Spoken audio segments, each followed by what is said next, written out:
Cam Skattebo is one of the most polarizing players in the entire NFL draft. We'll discuss his dynasty value next.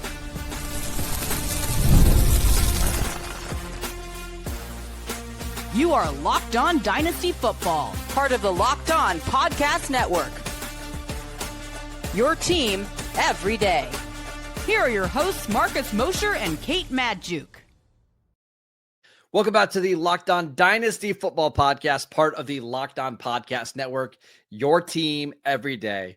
We'd like to thank you for making us your first listen of the day. Today's episode is brought to you by the all-new 2025 Nissan Armada. Stay tuned for the Armada Player of the Week later in the show.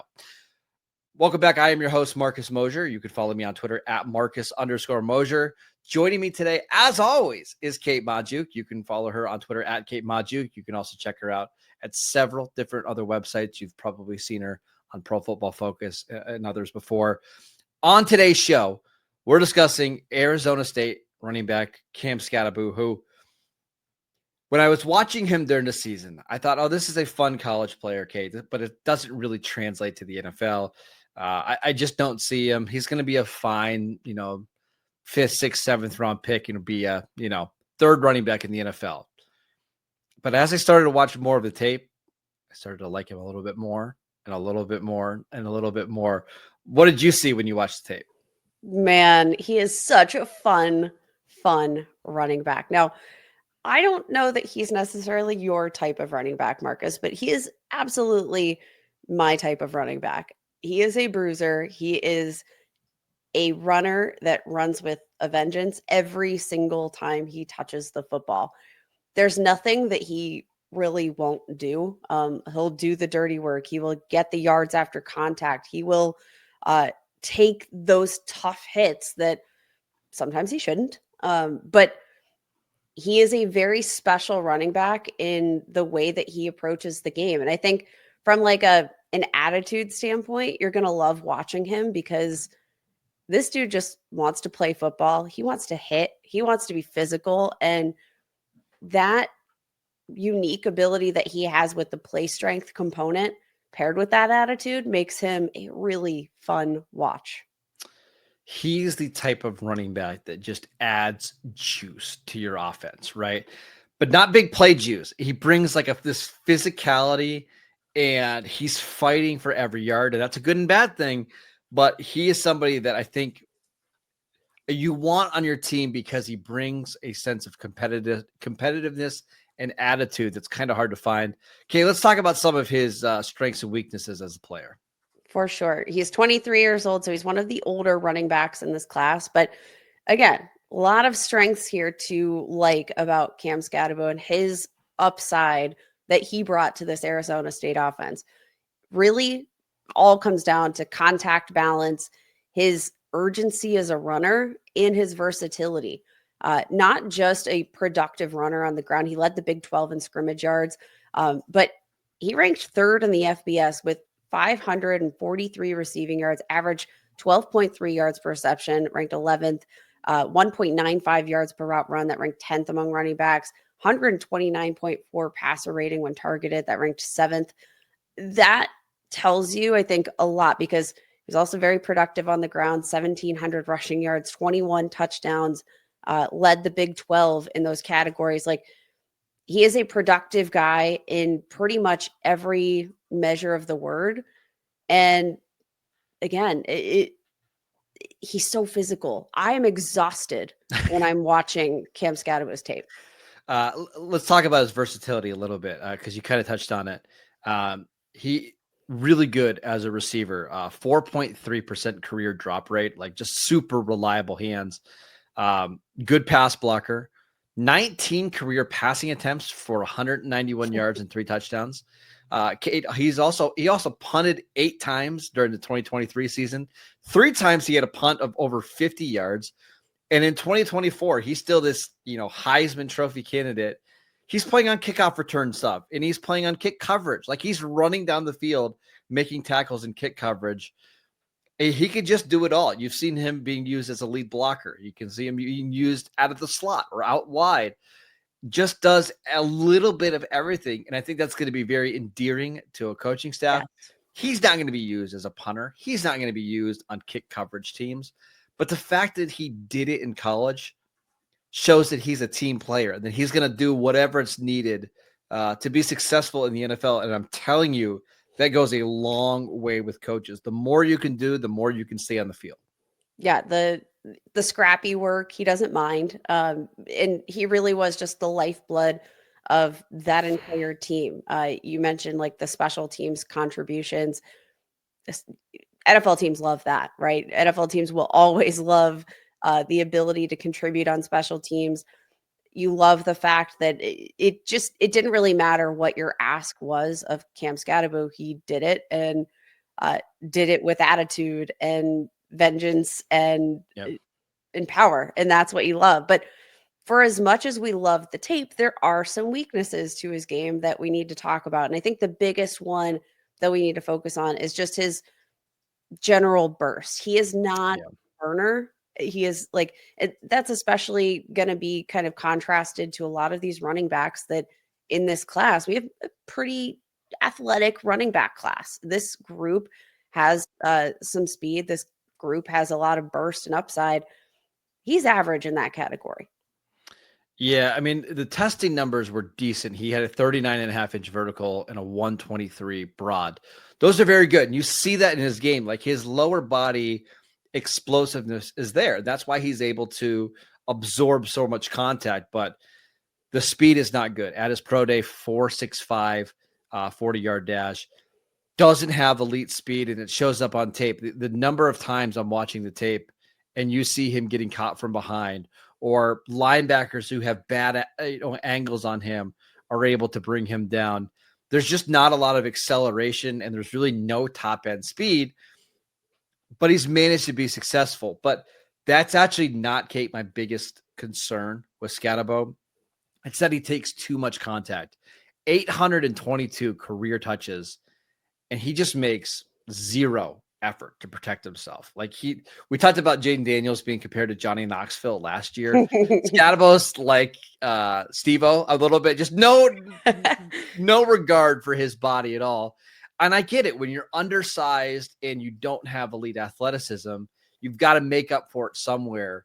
And Skattebo is going to fight for every yard, and it ends up bringing on more contact than he needs, and he fumbles more than you should. 10 fumbles over the last 3 years. I think he's going to need to maybe know when to live for the next play in the NFL, or else his career is just not going to last very long. And here's the enigma, I think, with Cam Skattebo, though, is that he does take on too much contact. Like I said, I feel like every time I watch Cam Skattebo's tape, I walk away with bruises myself just watching, because he is so physical and he doesn't shy away from that contact, which is what makes him kind of like fun to watch. He feels like a really old school type of runner, like a dude that he reminds me of my 18-month-old son, who just runs into everything, bounces off of it, and then goes back and does it again, even after dealing with the pain. But like, here's the thing though, if you don't have that elite athleticism, and again, this is going to be the NFL where everybody's bigger, faster, stronger. Yep. How does that translate to the NFL? Because this is a guy who I loved the tape, and the production profile is absolutely outstanding for Cam Skattebo. He's one of the most productive running backs in the NCAA. And a lot of that was because of his ability to withstand contact, to take some of those hits, but keep grinding after those, get those yards after contact. Is he going to have that same ability in the NFL when, again, speed's going to be even more of a factor? Again, you have bigger, stronger, faster players. Like, I don't know how he improves upon those hits when I think they're going to be even more challenging to avoid at the next level due to his lack of top end speed. And I think the fit is going to be really important, because if he goes to like an outside zone team where you're relying on his speed and burst, like, I think that's going to be a mistake. But if he's in the right scheme that uses a lot of inside zone and you just need him to be a battering ram, I think he can be pretty successful. So let's talk about the fit, and let's look at some of the analytics regarding Cam Skattebo next.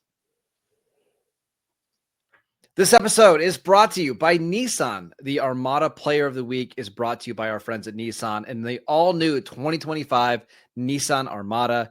Each week, we're taking a look at draft prospects and picking one that stands apart, the guy that we believe showcases the strength and power needed to push their team forward as we look forward to the 2025 season.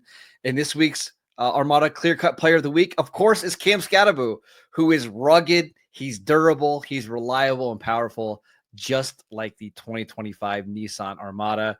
And when they say go forth and conquer, that's exactly what I think about when I'm watching Cam Skattebo. It's clear that our player of the week is out here ready to conquer the road ahead with confidence, just like you can in the all-new 2025 Nissan Armada or any of their outstanding vehicles. Take the Nissan Armada, Rogue, or Pathfinder and go find your next big adventure. Shop NissanUSA.com. Welcome back to the Locked On Dynasty Football Podcast. We'd like to thank you for making us your first listen of the day. Okay, let's dive into the stats and the analytics on Cam. What do we got? Let's first go into just like the face value stats. 1,700 rushing yards, 5.8 yards per carry in 2024. 21 rushing touchdowns. Did play 2 seasons at Sacramento before transferring to Arizona State over those 2 seasons. Just under 1,900 rushing yards, 13 touchdowns. In 2024, he led the Big 12 in scrimmage yards, ranked second among all Power 5 running backs in receiving yards. Again, this is a guy that can do it all. He's a very capable workhorse, handled 338 scrimmage touches in 2024. Bonkers. Yeah, I mean, the production is just insane. Led the conference in rushing attempts, yards, total plays. I mean, he was just incredibly productive. And if you watch that game against Texas in the college football playoffs, it just gives you an idea of what kind of player he can be, where you can give him a massive workload. And he's really not going to slow down. He's in excellent shape. And this is just kind of his game. But what do the advanced analytics say about his profile? It's glowing, Marcus. Absolutely glowing. 96th percentile PFF rushing grade in 2024. 96th percentile missed forced tackles per attempt, 88th percentile yards after contact per attempt. And again, that's so clear when you turn on the tape. It's a perfect match to what you are seeing on the football field. 81st percentile PFF receiving grade, 62nd percentile missed forced tackles per attempt. Cam Skattebo, the production, excellent. The efficiency metrics, excellent. So really the only question is how his rushing style and the type of player that he is will translate to the next level. Because I think he checks all the other boxes.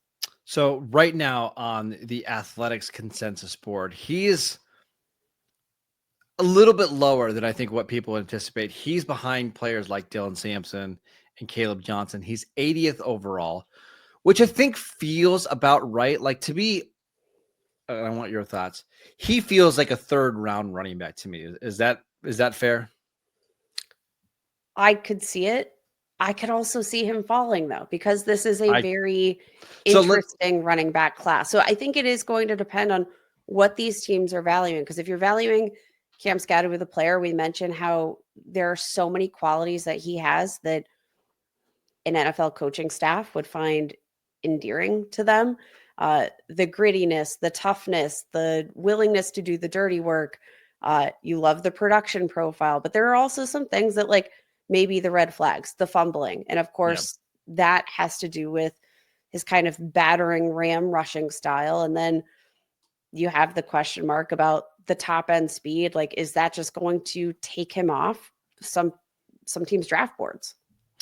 So let me say this. I think from pick 75 to 125. So you're talking about like the middle of round 3 to the middle of round 4. That's kind of where I see him landing. And in that spot, there's a lot of teams that are very interesting. Now, I'm just going to name some teams that I think play style wise he would fit, but I don't know necessarily they're going to draft a running back. Like, I think in an ideal world, he's like the perfect Los Angeles Rams running back because he reminds me a lot of Kyren Williams. Like, Kyren Williams is one of these undersized running backs that runs so hard and he's so physical despite really not having any A+ physical gifts. And we see how productive Kyron Williams has been under Sean McVay. So like that kind of scheme, I think fits really well, but the Rams aren't going to use a first round pick on him.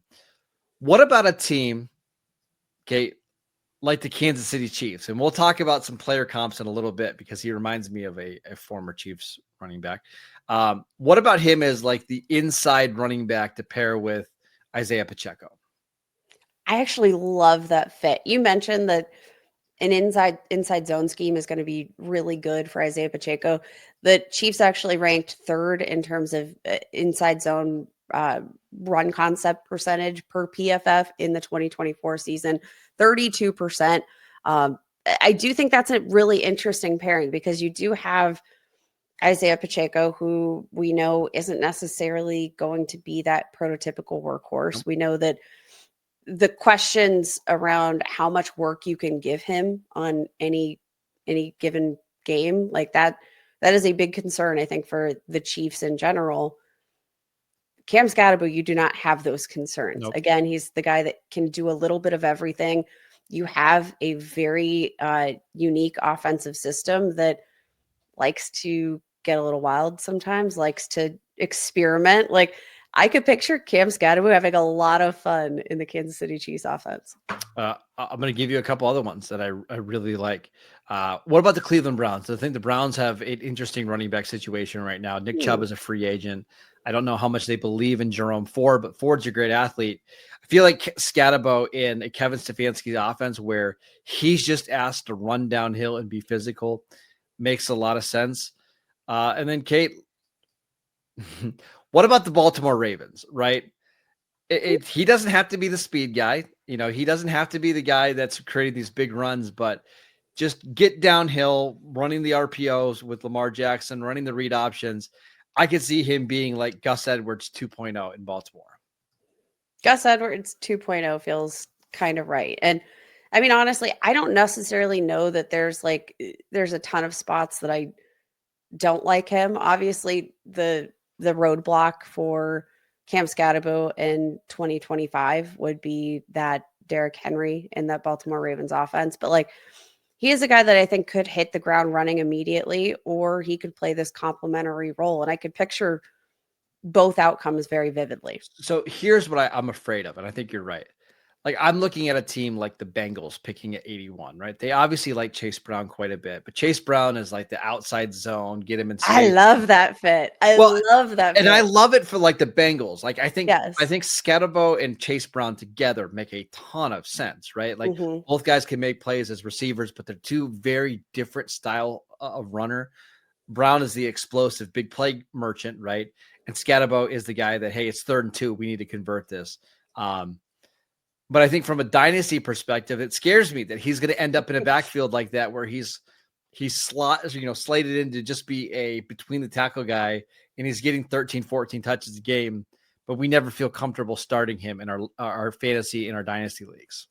See, I think that's a circumstance that I actually would probably be buying Cam Skattebo, because I do think that his role in that offense is one that I would trust a little bit more for a safer floor. I think Chase Brown has a ton of upside, but I don't think he's necessarily a player that the Bengals intended to be a workhorse. He was in 2024, ended up playing much better than Zach Moss. Zach Moss suffered a neck injury, was out for the season, but I don't necessarily know that the Bengals look at Chase Brown as this workhorse. I do think they view him more as a complementary asset in the offense. If the two of them are side by side, my vision for the offense would be that Cam Skattebo's the 1A plus, 1A triple plus to Chase Brown's 1B minus. All right, let's talk about Kate, let's talk about his current dynasty value and some of our favorite player comps for Cam Skattebo. We will get to that next.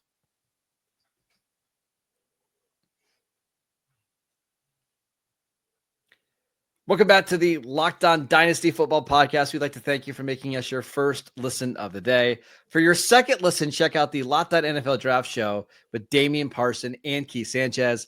Now that the season is over, get the latest draft rankings, rumors, and news every day, and find Locked On NFL Draft on YouTube or wherever you listen to your podcasts. All right, Kate, it's my favorite type of the show, player comps. I know how much you hate them. I get it. Did you have any when you were watching Skattebo play? Battering ram? Is that? That's a good one. Yeah. I compared to my Roomba in my notes. Just feet never leave the ground, but just bounces off a million different things.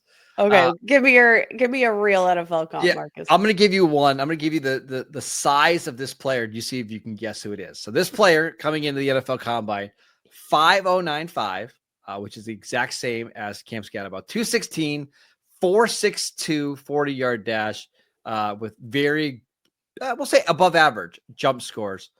This player went on to lead the NFL in rushing yards during his rookie season. Can you guess who it is? No. It's Kareem Hunt, who we talked about earlier in the show with the Kansas City Chiefs. Kareem Hunt is an awesome inside runner, and he doesn't have long speed. He's not all that explosive, but he's got fantastic contact balance. He runs low to the ground, and he provides a physicality to an offense. And Kate, we even saw in 2024, as washed up as Kareem Hunt was, he was an effective player for the Chiefs and was number one in success rate in the NFL among all running backs. I think Cam in a similar offense and a similar scheme could have that kind of success right away.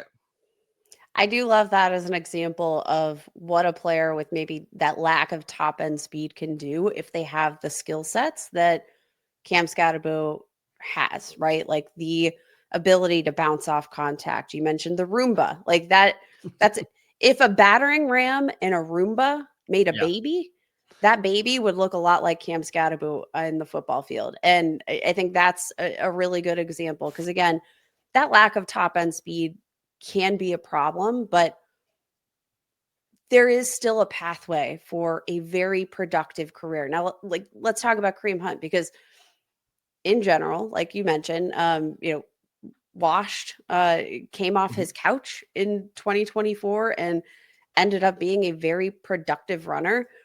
There's no real telling, I think, as to what we might have seen out of Kareem Hunt if things had gone a little bit differently in his career. And you didn't have the off the field issues that contributed to a shorter tenure with the Chiefs. Like, he probably would have had a much different career. We also have an example right there in terms of like draft capital, right? Kareem Hunt, third round pick, 86 overall in the 2017 draft. That I think that gives us a really good kind of. Can I give you another lower end comp? Like Kareem Hunt, actually, I think is a higher end comp because again, that's somebody that led the NFL in rushing yards. How about another former Kansas City Chief, Samaje Perine, who was 5'10", 230, ran in the mid 4.6s, but he's been able to hang around in the NFL because he's a good pass blocker. He's got soft hands out of the backfield. He can run the short yardage. Doesn't give you any explosive plays, but just does a little bit of everything well enough to be like this second, third running back. And I think even if Cam doesn't hit a ceiling, I just think he's going to be a solid part of a committee that you never feel like, oh, this is too much for him. I think Cam Skattebo is going to be a very good NFL player. Yeah. That's what I see when I look at Cam Skattebo. Let's talk about the dynasty value because I do think that, being a good NFL player like Samaje Perine, good NFL player, good enough at a lot of little things that, like you said, those little things that he does right have kept him in the league for a long time now. I could picture the same thing for Cam Skattebo. What does that mean for his dynasty value? Because I do think there's kind of, depending on that fit, a pretty wide range of outcomes right now. When we look at Dynasty Superflex, rookie ADP, courtesy of Dynasty League Football, Cam Skattebo, 18th overall pick, so right there in the second round. How does that value feel to you behind, you've obviously got the top four quarterbacks off the board at that point. You're Tyler Warren, you're Colston Loveland. How does Cam Skattebo, RB6 in this batch of Dynasty ADP, does that feel right? Yeah, I think so. I think there's a pretty clear drop off in terms of talent once you get to about pick 13, pick 14. But he's right there in that next tier of running backs. And I think, again, if you're playing in a full PPR league, I think Skattebo could be very valuable just as an outlet receiver because I do think he's going to get on the field a lot on third downs. And I do prefer him over players like Dylan Sampson, Devin Neal, Baishal Tootin, RJ Harvey. DJ Giddens is a little harder for me. I think I like Giddens a little bit more. But I think we just like DJ Giddens more than consensus in general. I think we do as well. I think that's fair. Yeah. But yeah, I think if you missed out on that first or second tier of running backs and you're in the middle rounds, maybe you decided to go Travis Hunter, which we're recommending in the middle rounds, and you get back to round 2 and Cam is sitting there on the board, got no problem with that pick at all. Definitely no problem with that pick. Because again, this is a pick that I think at worst, I could picture him being, one of these weekly flex options. At best, in the right system, could be in every week lock. Let's look at like his value overall here. When we look at overall startup ADP, Cam Skattebo, RB 29. So I'm going to give you some names in that range. Isaiah Pacheco. Who would you rather have? Skattebo. James Conner, 29 years old. James Conner is actually kind of one of the comps I was going to have for Cam a little bit because I could see that. Yeah. But Connor's a little bit taller, but I think in terms of running style and athleticism, I would rather have Cam. Brian Robinson. Probably take Brian Robinson. Zach Charbonnet. I'll take Cam. This is a really weird range for running. It is a weird range. Well, we should mention, like, we feel pretty confident in the top 5 running backs in this class. Genty, Hampton, Henderson, Judkins, Caleb Johnson in some order. And I think this next tier of Skattebo, Sampson, Neal, Giddens, a lot of it is just going to be landing spot dependent. And honestly, a lot of it's probably going to be draft capital dependent too. If Dylan Sampson goes at the back end of the second round and Cam falls to the back end of the 4th round, obviously we're going to have to switch these up a little bit. So I do think this next tier of running backs is very dependent on landing spot. So I don't want to have too strong of a pre-draft take, but I do really like Cam. I very much like Cam, and I'm excited to see where he lands because that's going to, I think, be a bit of a domino effect on the rest of our running back rankings post-draft. All right, that is it for today's show. We'd like to thank you for making Locked On Dynasty Football your first listen every single day. Go check out the channel on YouTube. Download the podcast wherever you get your podcasts. We are free and available on all platforms. Follow Kate on Twitter at Kate Magdziuk. I'm at Marcus _Mosher. Enjoy your weekend, and we'll see you right back here on Monday.